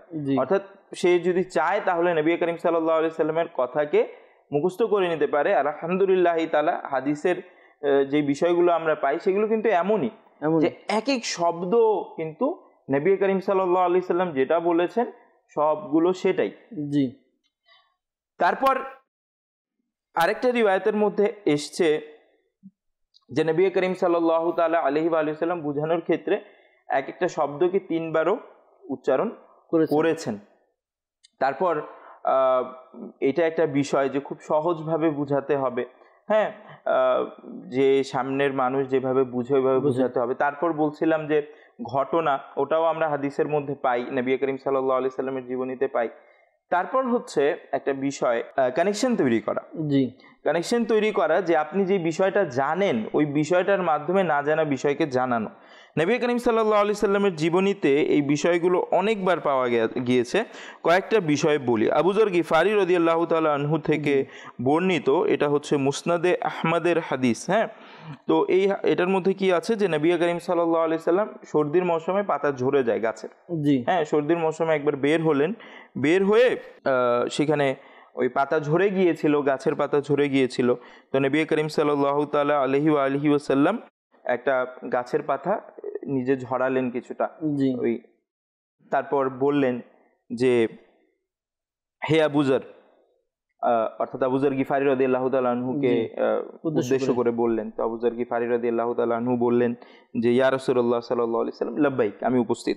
তো নবী করিম সাল্লাল্লাহু আলাইহি সাল্লাম বললেন, নিঃসন্দেহে যখন কোনো মুসলমান আল্লাহ তাআলার সন্তুষ্টির জন্য নামাজ পড়ে তো তার গুনাহ এভাবেই ঝরে যায় যেভাবে এই গাছের পাতাগুলো ঝরেছে। তো এই যে একটা বিষয় যেটা আমরা স্বচক্ষে দেখছি, হ্যাঁ একটা প্র্যাকটিক্যাল বিষয় যেটা আপনি স্বচক্ষে দেখছেন, আপনি খুব ভালোভাবে বুঝতেছেন ব্যাপারটা।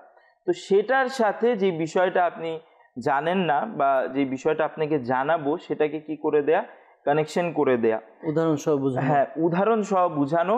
তখন আপনি ব্যাপারটাকে যেমন স্বচক্ষেই দেখছেন, গুনাহ ঝরার বিষয়টা আপনি দেখছেন না কিন্তু এই গাছের পাতা ঝরার বিষয়টা দেখছেন। নবী করিম সাল্লাল্লাহু আলাইহি ওয়াসাল্লাম এই হাদিসের মধ্যে বলেছিলেন সাহাবায়ে কিরামদেরকে, অর্থাৎ উদাহরণ দিয়েছিলেন এইভাবে করে যে মনে করো যে কারো ঘরের কাছে, উঠানের কাছে একটা নদী আছে, আর সে ব্যক্তি সেই নদীতে 5 বার গোসল করে, তো এইভাবে করে সে যদি সেটার মধ্যে গোসল করে তাহলে কি তার শরীরে কোনো ময়লা থাকবে কি না? তো সাহাবায়ে কিরাম আলাইহিম রিদওয়ান বললেন যে না, থাকবে না।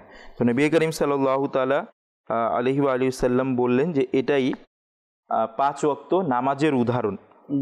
আল্লাহ তাআলা এর মাধ্যমে গুনাহ ক্ষমা করে দেন। এটা হচ্ছে বুখারী শরীফের হাদিস। তো এটাও কিন্তু একটা উদাহরণ নবী করিম সাল্লাল্লাহু আলাইহি সাল্লাম বুঝিয়েছিলেন। আচ্ছা, একবার নবী করিম সাল্লাল্লাহু আলাইহি সাল্লাম রাস্তা দিয়ে যাচ্ছিলেন, এরকম অসংখ্য উদাহরণ আছে। আমরা কয়েকটা একটা শিক্ষার বিষয়, এগুলো ফজিলত ও গুরুত্ব জানতে পারছি নামাজের, এর সাথে সাথে কিভাবে শিখাবো এটাও এটার মধ্যে অ্যাড হচ্ছে। নবী করিম সাল্লাল্লাহু আলাইহি সাল্লাম একবার রাস্তা দিয়ে যাচ্ছিলেন, তো একটা ছাগলের বাচ্চা, হ্যাঁ, যেটার কান ছোট, হ্যাঁ, স্বাভাবিক ক্ষেত্রে ছাগলের কি হয়, কান বড় হয়, কিন্তু ওই ছাগলের বাচ্চার কান ছোট ছিল। তো ওইরকম একটা ছাগল মৃত পড়া ছিল। নবী করিম সাল্লাল্লাহু আলাইহি সাল্লাম এর কান ধরলেন, ওই ছাগলের কান ধরে বললেন, তোমাদের মধ্যে কে এই ছাগলটাকে 1 দিরহামের বিনিময়ে কিনবে, ক্রয় করবে? মৃত ছাগল, সেটার কানও ছোট। তো সাহাবাই কেরাম আলাইহিম রিদওয়ানরা আরজ করলো, আমরা তো এটাকে কোনো কিছুর বিনিময়ে নেওয়া পছন্দ করব না, স্বাভাবিক মৃত ছাগল নিয়ে কি করব। সাহাবাই কেরামরা আরো আরজ করলেন যে আমরা এটার কি করব।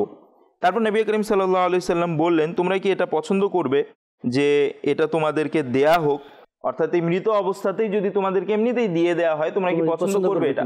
তো সাহাবাই কেরামরা আরজ করলেন যে ইয়া রাসূলুল্লাহ সাল্লাল্লাহু আলাইহি সাল্লাম, যে এটা যদি জীবিত থাকতো তারপরও এটার মধ্যে একটা দোষ ছিল, অ্যাপ ছিল। কারণ তার কান ছোট, কান বড় হওয়ার কথা।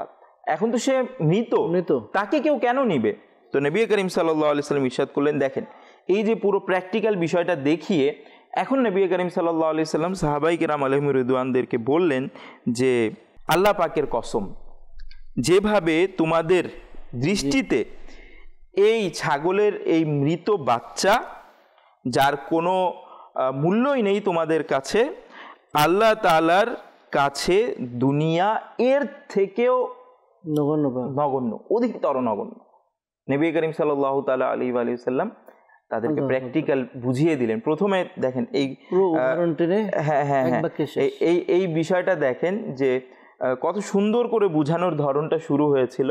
যে নবী করিম সাল্লাল্লাহু আলাইহি ওয়াসাল্লাম রাস্তা দিয়ে যাচ্ছেন, পাশে ছাগল পেলেন, মৃত ছাগল। তো নবী করিম সাল্লাল্লাহু আলাইহি ওয়াসাল্লাম তাদের থেকেই জিজ্ঞাসা করলেন যে আচ্ছা তোমরা এটাকে কতটুকু মূল্যায়ন করো। তারা যখন পুরোটা বলে ফেললো যে আসলে এটার কোনো মূল্যায়ন নাই, সবাই জানে মূল্যায়ন নেই, সরাসরি যদি বলেও দিত তাহলেও কিন্তু হয়ে যেত, কিন্তু এই জায়গাতে এনে দাঁড় করালেন যে তোমাদের কাছেও এটার কোনো মূল্য একদমই নাই, আর এর থেকেও খুবই মূল্যহীন হচ্ছে পৃথিবী।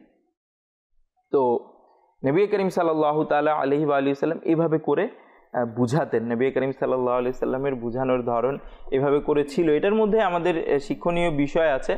আমরা চাই যে আমরা যেভাবে বিষয়গুলোকে বুঝি সবাই ওইভাবে বুঝে যাক।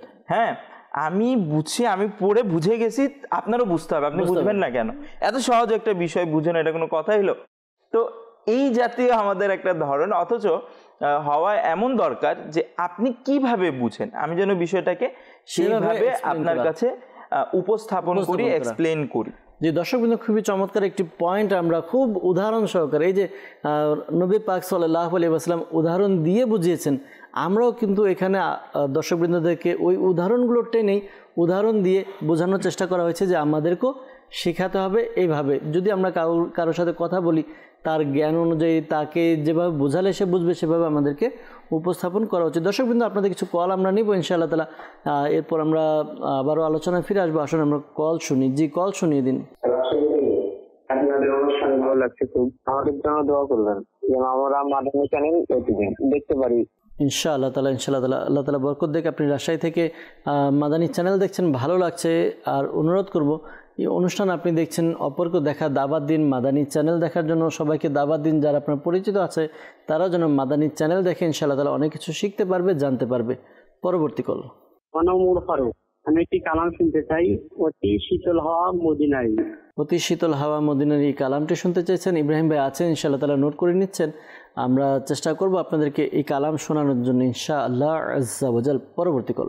মোহাম্মদ মানিক, আমি সবসময় দেখতে ভালো লাগে, আমি অনেকটা পরিবর্তন হয়ে গেছি। মাদানী চ্যানেলের সকলকে ভালো রাখুক আল্লাহ। আমিন আমিন আমিন, মাশাআল্লাহ। আপনি জানিয়েছেন মাদানী চ্যানেল দেখে আপনি অনেকটাই পরিবর্তন হয়েছেন। আল্লাহ তাআলা আপনাকে নেক আমল করার সামর্থ্য, পাশাপাশি নেক আমল যেন বেশি বেশি করতে পারেন, আল্লাহ তাআলা তৌফিক দান করুক। মাদানী চ্যানেলের সাথে থাকুন, মাদানী চ্যানেল দেখুন, অপরকে দেখার জন্য উৎসাহিত করুন। পরবর্তী কল। আমি একটি কথা শুনতে চাই, খালিক ও মালিক রব্বান সুবহানাল্লাহ সুবহানাল্লাহ। জি ইব্রাহিম ভাই আছেন, ইনশাআল্লাহ তাআলা নোট করে নিচ্ছেন, পর্যায়ক্রমে চেষ্টা করবেন সবারই কলগুলো বা সবার যারা অনুরোধ করেছেন অনুরোধের কালামগুলো শোনানোর জন্য ইনশাআল্লাহ তাআলা। জি পরবর্তী কল।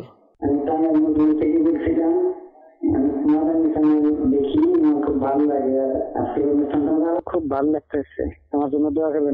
অবশ্যই অবশ্যই মাদানী চ্যানেলের মধ্যে এমন এমন বিষয়গুলো বা এমন এমন আলোচনা করা হয় যা কোরআন হাদিস এবং ইসলামী শরীয়ত অনুযায়ী যাতে আমাদের বুঝতে শিখতে সহজ হয়, আর আমরা উপস্থাপন করার চেষ্টাও করি সহজভাবে, যেন আমরা ঘরে বসে যেভাবে আলোচনা করি একজন এক সদস্য আরেক সদস্যের সাথে, আমরাও মাদানী চ্যানেলের এই থিমে চলছি, যেন ঘরের লোকদের ওই বোঝানো যার যেভাবে বোঝার ক্ষমতা বা যেভাবে যাকে বোঝালে ভালো হবে আমরা ওইভাবে চেষ্টা করি। এই কারণে বেশি আপনাদের বোধগম্য বা আপনারা বুঝতে পারছি আমরা সবাই মিলে। আল্লাহ তাআলা আমাদের এই দেখা শেখাকে কবুল করে নিক, আল্লাহ তাআলা আমাদেরকে আরও শেখার তৌফিক দান করুক। ইনশাআল্লাহ মাদানী চ্যানেলের সাথে থাকলে শিখতে পারবো, জানতে পারবো। আরেকটি কল শুনবো। আমি মোহাম্মদ ফাহিম, আমি একটা নাতারা শুনতে চাই, আমারই মনের এই বাসনা, নাতারা শুনে দিলে খুব খুশি হব। জি ইব্রাহিম ভাই লিখে নিয়েছেন, ইনশাআল্লাহ তাআলা চেষ্টা করবেন আমাদেরকে আপনাদের যে কালামগুলো ছিল এর থেকে কিছু কিছু পংক্তি যেন আমাদেরকে শুনিয়ে দেন। যাবো আমরা ইব্রাহিম ভাইকে সময় দিব, কয়েকটি কল এসেছে কালামের জন্য, তো ইব্রাহিম ভাইকে কিছু সময় দিয়ে নিয়ে আমাদেরকে কালাম শুনিয়ে দিক ইনশাআল্লাহ তাআলা। এরপর আবার আলোচনার দিকে আসবো, নূর হোসেন ভাই থেকে আমরা আলোচনা শুনবো ইনশাআল্লাহ আজ্জা ওয়াজাল। জি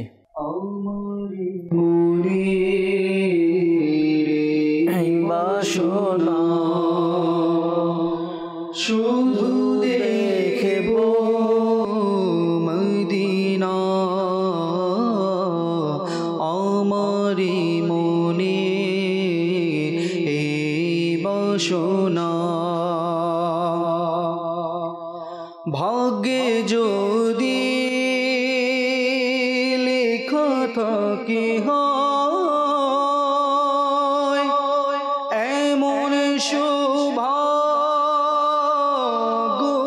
আমার, ভাগ্যে যদি লেখা থাকে হয় এমন সৌভাগ্য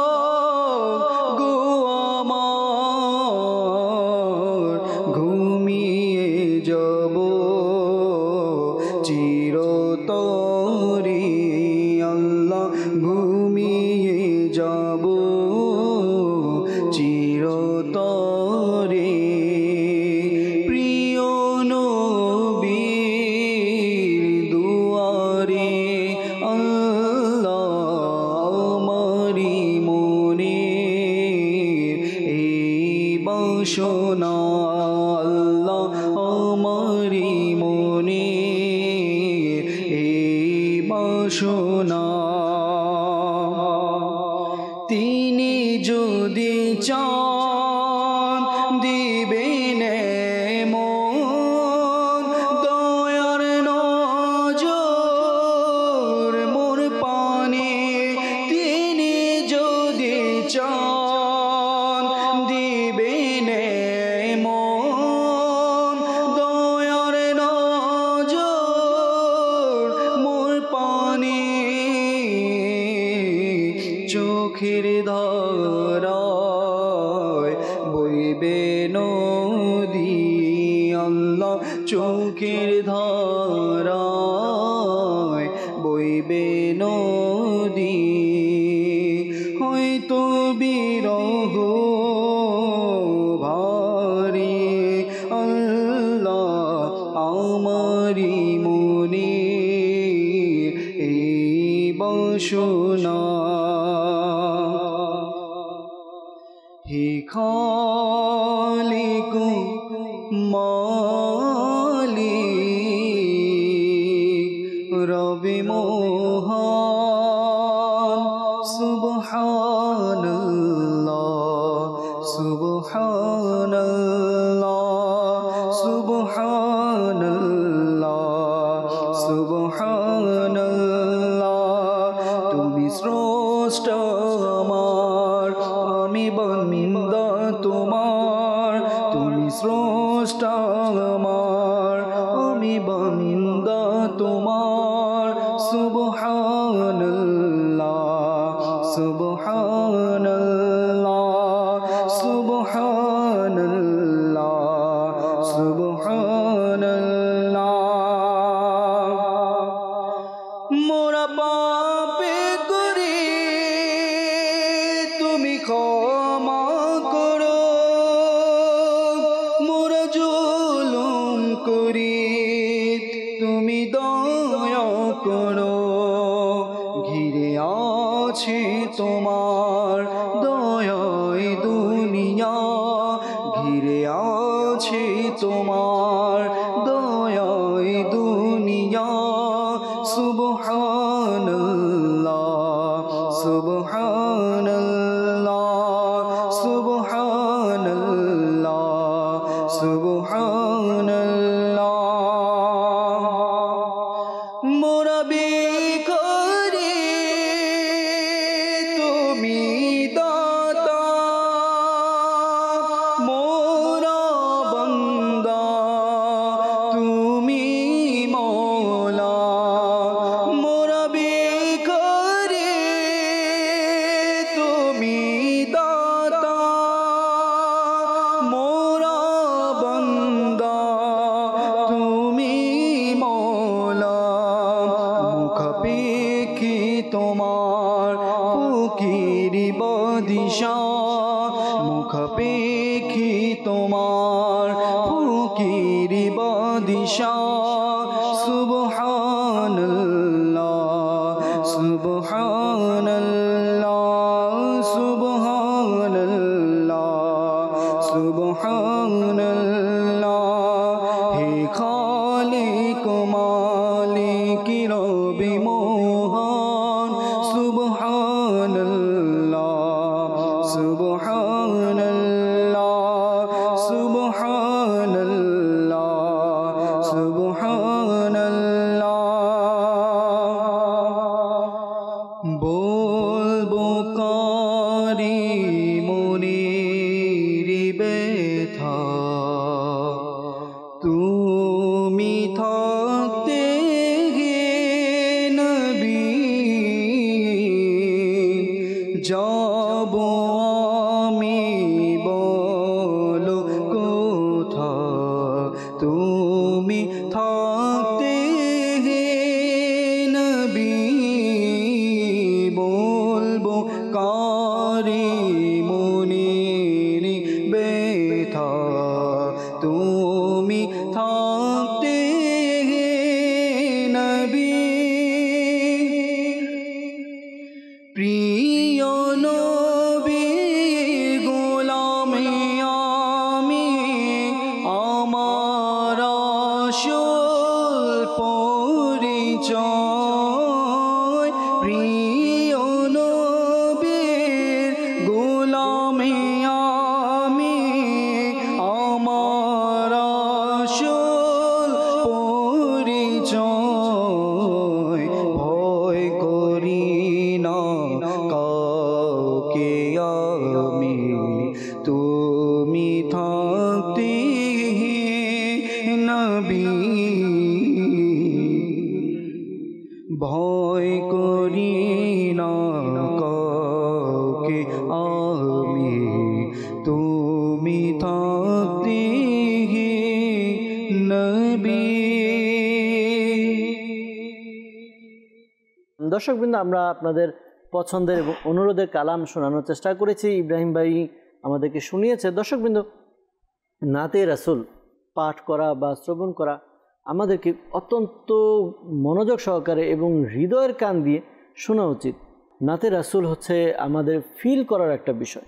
নবী পাক সাল্লাল্লাহু আলাইহি ওয়াসাল্লামের শান মান বর্ণনা করা, কালামের মধ্যে নবী পাক সাল্লাল্লাহু আলাইহি ওয়াসাল্লামের কাছে প্রার্থনা করা, হামদে বারি তাআলা শ্রবণ করা, আল্লাহ তাআলার প্রশংসা করা, এগুলো আমাদের অন্তর থেকে একেবারে ফিল নিয়ে যখন আমরা শুনবো বা পড়বো, তখন দেখবেন নিজের মধ্যে ভাবাবেগ তৈরি হবে, আর তখন নিজেকে অনেক ছোট মনে হবে। অর্থাৎ আমরা নাতে রাসূল সাল্লাল্লাহু আলাইহি ওয়াসাল্লাম হামদে বারি তাআলা কালাম আমরা যেন হৃদয় দিয়ে শ্রবণ করি ইনশাআল্লাহ আজ্জা ওয়াজাল।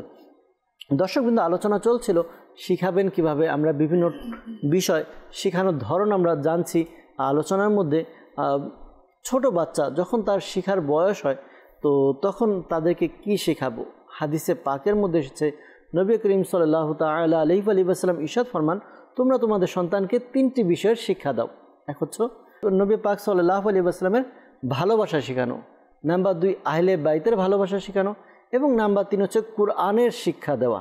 দর্শকবৃন্দ, এই যে একটি হাদিসে মুবারাকার মধ্যে একটা সন্তানের জন্য যা যা প্রয়োজন সব কিছু দিয়ে দিয়েছেন, যে এই 3টি বিষয় রাসূলের মহব্বত, আহলে বাইতের মহব্বত এবং কোরআনের শিক্ষা। এই 3টি বিষয় যদি আমরা আমাদের সন্তানদেরকে দিই, এই 3টি বিষয় যদি শিক্ষা দেই, ইনশাআল্লাহ তাআলা সে কখনো পথভ্রষ্ট হবে না, সে কখনো এদিক সেদিক যাবে না। ইনশাআল্লাহ তাআলা আপনি যেভাবে চান ঠিক সেভাবে আপনার সন্তান গড়ে উঠবে।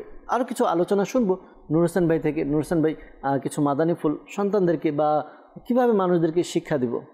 শিখানোর মধ্যে হিকমত অবলম্বন করা এটা অনেক গুরুত্বপূর্ণ একটা বিষয় বহন করে। হিকমতের সাথে কথা বলা, যেমন একটা বিষয় ভুল হচ্ছে, আমি একটা জিনিস শিখাচ্ছি অথবা একজনের একটা জিনিস ভুল হচ্ছে, তো সেখানে আমি যখন কথাটাকে হিকমতের সাথে যখন বলার চেষ্টা করবো, একটা হচ্ছে আমি বলবো যে এই জিনিসটা তো ভুল হচ্ছে, এটা হচ্ছে এক জিনিস, বা এটা তো আপনি ভুল করেছেন, এটা এক জিনিস। এখন যদি শব্দটা এরকম হয় যে আসলে এই কাজটা যদি এরকমভাবে হতো তাহলে কত সুন্দর হতো, এটা কৌশল করে বলা, কৌশল করে উপস্থাপন করা, কৌশল করে উপস্থাপন করা, অর্থাৎ হিকমতের সাথে শিখানো, যেটা আর কি। একটু ঘটনা মনে পড়ে গেল, আপনার সাথে অ্যাড করব। ইমাম হাসান ইমাম হোসেন রাদিয়াল্লাহু তাআলা নূর ব্যাপারে এক ব্যক্তি ওযু করছিলেন, তো ইমাম হাসান হোসেন রাদিয়াল্লাহু তাআলা আনহুমা তারা দেখলেন যে তার ওযুর মধ্যে ভুল। এখন সে তার বয়স বেশি, ইমাম হাসান এবং হুসাইন রাদিয়াল্লাহু তাআলা আনহুমা তারা বয়সে ছোট ছিলেন, তো এখন তাকে কিভাবে বলবেন? এখন যদি বলে যে আপনার ওযুর মধ্যে ভুল আছে, তো একদিকে তো নবী পরিবার, এটা তো একটা বিষয়, কিন্তু বয়সের দিকে যদি দেখি তাহলে যদি আমরা কাউকে বড়দেরকে বলি তাহলে কিন্তু তারা মেনে নিতে একটু সংকোচ বোধ করে বা অনেক সময় মানে না, অনেক সময় হিতে বিপরীত হয়, বোঝাতে গেলে অল্টা। জি, তো ইমাম হাসান রাদিয়াল্লাহু তাআলা এবং ইমাম হুসাইন রাদিয়াল্লাহু তাআলা আনহু তারা ওই ব্যক্তির কাছে গেলেন যে আঙ্কেল, আমরা দুই ভাই ওযু করি, আপনি একটু দেখেন তো আমাদের ওযুর মধ্যে কি কি ভুল আছে, একটু আমাদেরকে বলে দিন, শিখিয়ে দিন। তখন ইমাম হাসান এবং ইমাম হুসাইন রাদিয়াল্লাহু তাআলা আনহু তারা কী করলেন, ওযু করে তাকে দেখালেন প্র্যাকটিক্যালভাবে। তখন ওই ব্যক্তি নিজের ভুলগুলো বুঝতে পারলেন যে আমার ওযুর মধ্যে এই এই ভুল ছিল। তখন ইমাম হুসাইন এবং ইমাম হাসান রাদিয়াল্লাহু তাআলা আনহুমা তাদের যে উদ্দেশ্য ছিল ওই উদ্দেশ্য পূরণ হয়েছে, কিন্তু তারা কৌশল অবলম্বন করে তার কাছে উপস্থাপন করলেন, ওই ব্যক্তিরও বুঝে চলে আসলো। তো যে কোনো বিষয় বোঝানো কৌশলের সাথে বোঝানো, এটা ফলপ্রসূ। অবশ্যই এটার মধ্যে একটা বিষয় হচ্ছে, একটা হচ্ছে যে এটা খুবই গুরুত্বপূর্ণ বিষয় যে আপনি তো একটা কিছু শিখাচ্ছেন, জি, কিন্তু আপনি সরাসরি চোখে দেখতেছেন যে ভুল হচ্ছে, জি, ওই মুহূর্তে আপনি কিভাবে বুঝাবেন, এটা খুবই কৌশলগত বিষয় এবং জানার বিষয়। আর একটা হাদিস বলবো, এই হাদিসের মধ্যে এই জিনিসটাও চলে আসবে যে যদি সরাসরি কারো ভুল পাওয়া যায় তাহলে কিভাবে শেখানো দরকার। আর এই বিষয়টার গুরুত্ব চলে আসবে যে একটা তো প্র্যাকটিক্যালি মৌখিকভাবে আমরা শিখাই, প্র্যাকটিক্যালিও শেখানো দরকার, যে আপনি সরাসরি প্র্যাকটিক্যালি দেখিয়ে শিখান। তো নবী করিম সাল্লাল্লাহু তাআলা আলাইহি ওয়াসাল্লামের এটা ছিল, আন্দাজে মুবারাকা ছিল, বরকতময় অভ্যাস ছিল যে তিনি প্র্যাকটিক্যালিও বুঝাতেন। যেমন কেউ নামাজের ওয়াক্তের সম্পর্কে জানতে চাইলো, তো নবী করিম সাল্লাল্লাহু আলাইহি সাল্লাম একদিন সবগুলো নামাজ শুরুর সময়ে পড়লেন, ওয়াক্ত যখন শুরু হয় তখন পড়লেন। আরেক দিন নবী করিম সাল্লাল্লাহু তাআলা আলাইহি ওয়াসাল্লাম ওয়াক্ত যখন শেষের দিকে থাকে তখন পড়লেন। তো নবী করিম সাল্লাল্লাহু আলাইহি সাল্লাম বললেন যে এই যে আমি নামাজগুলো যেভাবে পড়েছি পূর্বে এবং পরে, এর মাঝের যে সময়টা এটাই হচ্ছে এই নামাজের সময়। তো এটা নবী করিম সাল্লাল্লাহু আলাইহি সাল্লাম প্র্যাকটিক্যালি শিখিয়েছেন। আরেকটা বিষয় কি, নবী করিম সাল্লাল্লাহু আলাইহি সাল্লাম বাচ্চাদেরকে কিন্তু সালাম করতেন। হ্যাঁ, আমরা অপেক্ষায় থাকি যে আমরা মনে করি যে সালাম একটা আদব, এটা শুধু বাচ্চাদের জন্য, বড়দেরকে দিবে, ব্যাপারটা এরকম না। আমরা নবী করিম সাল্লাল্লাহু আলাইহি সাল্লামের জীবনী থেকে যা শিক্ষা পাই যে নবী করিম সাল্লাল্লাহু আলাইহি সাল্লাম বাচ্চাদেরকেও সালাম করতেন। আর এটাই হওয়া উচিত ছোটকাল থেকে। বাচ্চা যখন একটু একটু বুঝে একটু একটু কথা বলতে পারে, সে সালামের উত্তর দিতে পারুক কিংবা না, তাকে শেখানোর উদ্দেশ্য হলেও সালাম করা দরকার। জি, সালাম করা দরকার। আর যে সে যদি সালাম না দেয় তো বকা না দিয়ে তাকে আবার সালাম করা দরকার, বা সুন্দর করে বলা দরকার সালাম দেয়া। আচ্ছা, এই যে বিষয়টা যে ভুল করছে বাচ্চা, আপনি বুঝাবেন কিভাবে, আর প্র্যাকটিক্যালি শিক্ষা, এই হাদিসের দ্বারা উঠে আসে। একবার নবী করিম সাল্লাল্লাহু আলাইহি ওয়াসাল্লামের অভ্যাস মুবারাকা ছিল যে শিশুদের অন্তর খুশি করার নিয়তে, শেখানোর নিয়তে তাদেরকে সাথে নিয়ে খাবার খেতেন। তো তখন একজন সাহাবিয়ে রাসূল হযরত সাইয়েদুনা উমর বিন আবি সালমা রাদিয়াল্লাহু তাআলা আনহু, তিনি তখন ছোট ছিলেন। তো নবী করিম সাল্লাল্লাহু তাআলা আলাইহি ওয়া সাল্লাম তাকে সাথে নিয়ে খাবার খাচ্ছিলেন। তো তিনি রাদিয়াল্লাহু তাআলা আনহু খাবার খাওয়ার সময় ছোটবেলায় যেমন হয় আর কি, তো একবার হাত এদিকে যাচ্ছে, একবার ওদিকে যাচ্ছে, একবার এদিক থেকে কিছু নিচ্ছেন, একবার ওদিক থেকে কিছু নিচ্ছেন।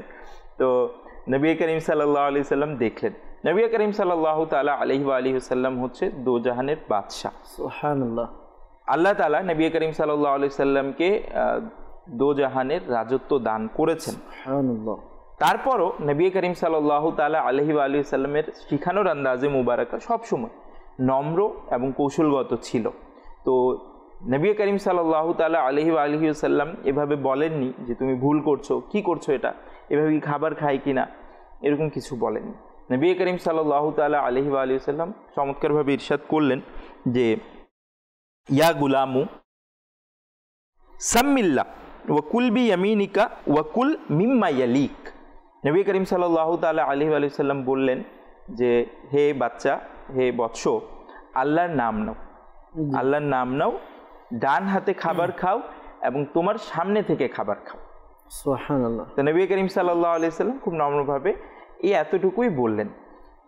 নবী করিম সাল্লাল্লাহু তাআলা আলাইহি ওয়া সাল্লামের এই কথাটা ছিল, এবং পরবর্তীতে হযরত উমর বিন আবি সালমা রাদিয়াল্লাহু তাআলা আনহুর বাণী হচ্ছে যে যেভাবে নবী করিম সাল্লাল্লাহু আলাইহি সাল্লাম ওই দিন বলেছেন, এরপর থেকে আমি আর অন্যভাবে খাবার খাই না। মাশাআল্লাহ। আসলে এটা হয় শিখানোর ধরন। জি, আসলে এভাবে আমাদেরকে আমাদের সন্তানদেরকে ট্রেন আপ করতে হবে। আরেকটা বিষয় বলবো, এরপর সময় শেষ, বিদায় নিব ইনশাআল্লাহ তাআলা সালাতু সালামের মাধ্যমে। দর্শকবৃন্দ, শিখার বা শেখানোর একটা উত্তম পর্যায় হচ্ছে সফর করা বা সহবত, সংস্পর্শে থাকা। সংস্পর্শের থেকে আমরা প্র্যাকটিক্যাল অনেক বিষয়, যখন আমরা আমাদের সন্তানদেরকে প্র্যাকটিক্যালভাবে নিজে যেটা করব সেটা তারা দেখবে, তখন তারা ওই বিষয়গুলো শিখবে। বলা হয় ছোট বাচ্চারা কাদামাটির নেয়, তাদের হৃদয়ের মধ্যে যা আঁকা হবে সেটা থাকে চিরস্থায়ী। তো দেখা যায় যে আমাদের অনেক সন্তান নামাজের মধ্যে কি ভুল করে, কারণ সন্তানরা তার মাকে দেখে। তো আমাদের ইসলামী বন্ধের নামাজের পদ্ধতি আলাদা, পুরুষের নামাজের পদ্ধতি আলাদা। তো এখন কথা হচ্ছে, বাচ্চা তার মাকে দেখছে যেভাবে হাত রাখছে, তো সেও কি করে এটা শিখে নেয়। তো পরবর্তীতে জিজ্ঞাসা করা হলে আমি তো আমার ঘরে এইভাবেই শিখেছি। তো বোঝা যায় যে প্র্যাকটিক্যাল মানুষ অনেক কিছু শিখে। তো এই জন্য নিজের সন্তানদেরকে বা যারা আছে আমাদের আন্ডারে যারা থাকে তাদেরকে প্র্যাকটিক্যাল বিষয়গুলো বলা, তাদেরকে সাথে রেখে আমি যেভাবে করছি, আমি যা করছি, এগুলো যা আমরা করব তা আমাদের অধীনস্থ এগুলো শিক্ষা নেয়। তো দর্শকবৃন্দ, শেখাবেন কিভাবে, অনেকগুলো বিষয় এখনও রয়ে গিয়েছে, যেভাবে শেখানোর আন্দাজ ছিল সবগুলো উপস্থাপন করতে পারিনি। ইনশাআল্লাহ তাআলা যদি সময় হয় আবারও অন্য কোনো সময় আমরা এই বিষয় নিয়ে ডিসকাস করব। সময় আমাদের শেষের দিকে, বিদায় নিতে হবে। আসুন আমরা সালাতু সালামের মাধ্যমে ইনশাআল্লাহ তাআলা অনুষ্ঠান শেষ করব ইনশাআল্লাহ আজ্জা ওয়া জাল। সালাম আলাইকা ইয়া রাসূল, সালাম আলাইকা ইয়া হাবিব, সালাম আলাইকা সালাওয়াতুল্লাহ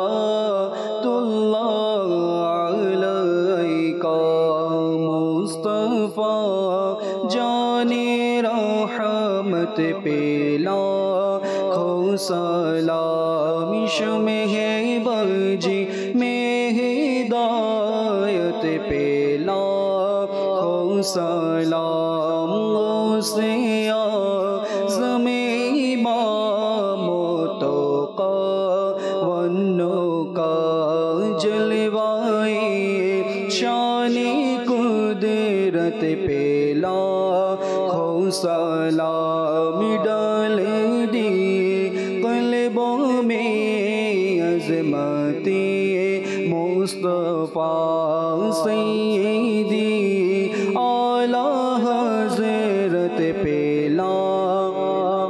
सलाम फैजो से जिनके लाखों नामा जीवाने फैजो से जिनके लाखों इमामे सजे उसे आमिरे अगले सुन्नत पे लाखों सलाम मुस्तफा जानी रहमत पे लाखों सलाम शमे है बजी में हिदायत पे लाखों सलाम।